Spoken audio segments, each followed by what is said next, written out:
Commençons par dessiner à grands traits ce pays que j'ai arpenté. Il faut séparer très clairement les territoires qui connurent à un moment donné un développement industriel apportant à ces territoires une certaine prospérité, des territoires qui n'ont jamais connu d'industrialisation et qui sont toujours restés ruraux. Il y a une différence tout à fait considérable. Pour ce qui est des territoires qui avaient connu un développement industriel, en 2013, il s'est trouvé que ces territoires suivaient très exactement ce que les géographes et les économistes connaissent sous le nom de la diagonale du vide.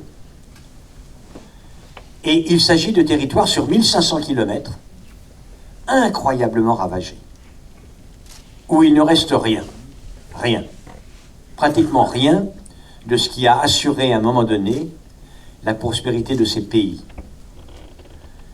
Les Ardennes avaient connu avant tout des fonderies, clouteries pour le chemin de fer, également du textile et des carrières. Il n'y a strictement plus rien de tout cela, plus rien. Et les anciennes vallées industrielles de la Meuse et de la Semois sont totalement désertées. J'ai continué par la Lorraine sans sidérurgie, par la région troyenne sans bonneterie, par la région tonnerroise de Tonnerrois, où Thomson, l'électronique, a disparu. Puis j'ai vu à mes pieds toute la vallée de la Loire qui avait connu un développement tellement brillant, où il n'y a plus ni manufacture d'armes, ni Manufrance, ni laminoir, ni forge, ni bois, ni houille naturellement dans la vallée de l'Ondine, quasiment plus rien. Et à part la firme Aubut, qui est tout de même leader mondial dans la fabrication des boules de pétanque, heureusement qu'il y a cela, vous me direz, il n'y a plus vraiment grand-chose. Tout ça pour terminer par Decazeville, qui a connu un développement remarquable, naturellement, lié à la houille, notamment à la grande mine découverte, associée à une métallurgie de l'étain, associée également à la sidérurgie.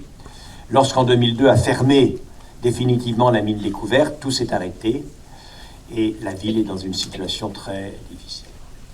Pour vous donner une idée de la norme de ce territoire post-industriel que, en 2013, j'ai parcouru. Les cités, en moyenne, ont perdu les 2/3, des fois les 3/4 de leurs habitants.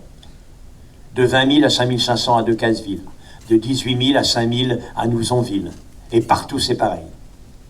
Le chômage de catégorie A total est toujours supérieur à 20-22%, depuis Nouzonville en passant par Mézières jusqu'à Decazeville.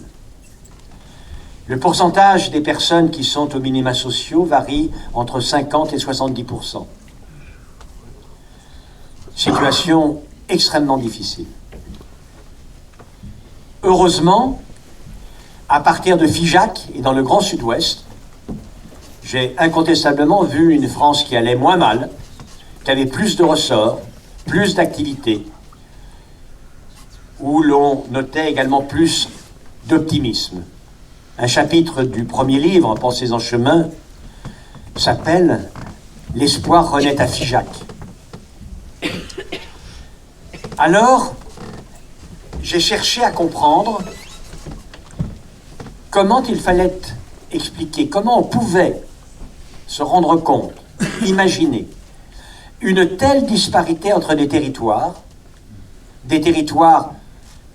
actifs et encore relativement dynamiques et prospères, et des territoires totalement ravagés. Quels sont les paramètres de cette différence? Et si on les connaît, certains des paramètres des territoires les mieux conservés sont-ils transposables dans ceux qui sont le plus éprouvés? Dans les territoires les plus éprouvés, analysant les situations, j'ai décrit un phénomène que j'ai appelé la sécession. Ce phénomène est lié à ce que ces populations, d'abord de ces territoires déshérités, ont tellement l'habitude de voir tout s'aggraver, génération après génération, que beaucoup, parmi la population, se persuadent que le pire est certain et donc se démobilisent, car si le pire est certain, à quoi cela pourrait-il servir de s'engager en quoi que ce soit? Le pire est certain.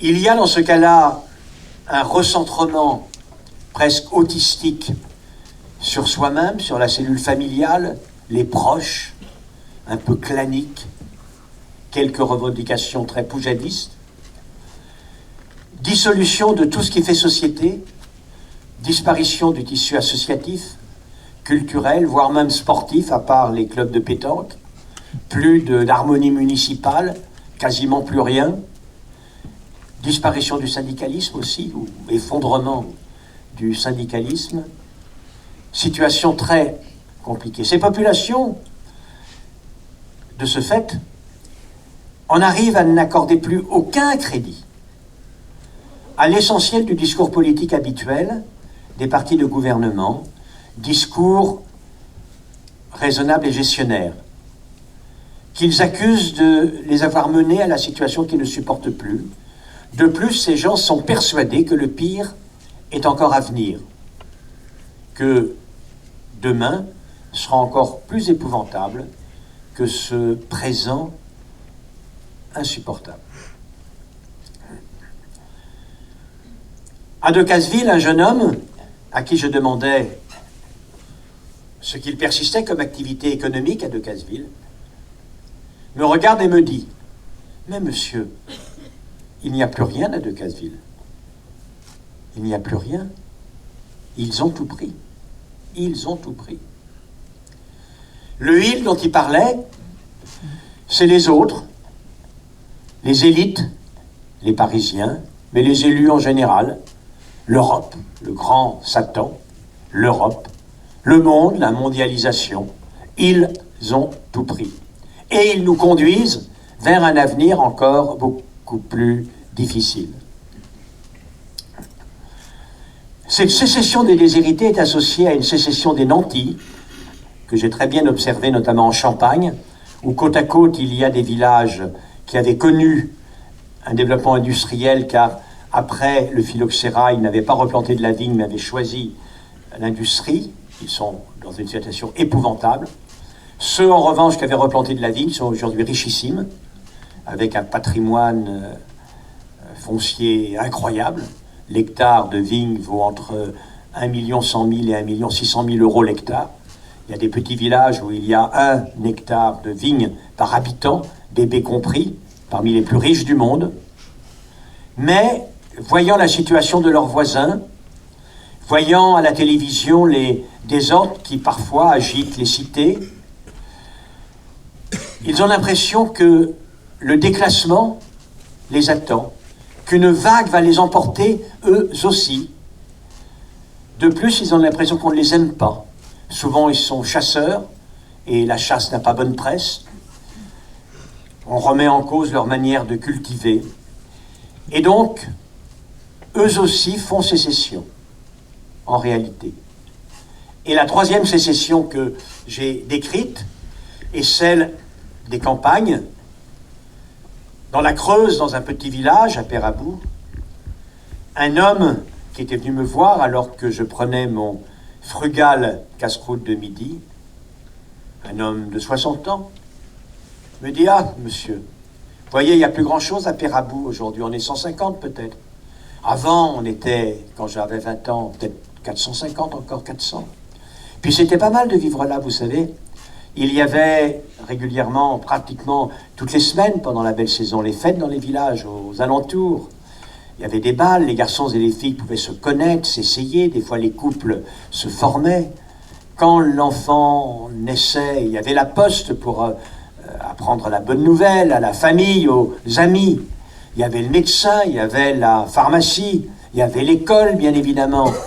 Lorsque, pour agrémenter le potage de poule, on voulait un peu de tapioca ou de vermicelle, il y avait toujours l'épicerie. Regardez, monsieur, il n'y a plus rien, il n'y a plus rien, plus rien.